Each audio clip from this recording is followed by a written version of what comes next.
1 euro a testa per abbellire la piazza pubblica che frequentano.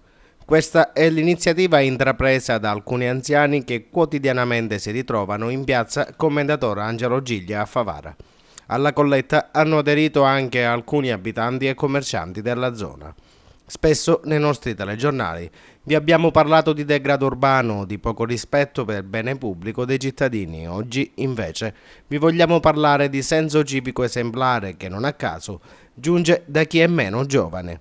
In piazza Giglia i frequentatori si sono rimboccati le maniche pulendo le aiuole dalla folta vegetazione. Estirpata l'erba e preparato il terriccio, è iniziata la colletta per l'acquisto ed il successivo posizionamento di piante e fiori. Un lavoro in itinere quello svolto dai signori da Giaterra, che ogni giorno si chiude con l'irrigazione delle stesse piante. Dare un tocco di colore alle grigie città conforta l'occhio e aiuta gli stessi cittadini a stare bene negli spazi pubblici. Quello che chiedono questi cittadini all'amministrazione comunale è che si potenzi in zona la pulizia della piazza. Per le aiuole, hanno assicurato, ci penseremo noi. L'auspicio dell'esempio positivo di Piazza Giglia è quello che lo stesso venga ripetuto anche in altre zone cittadine.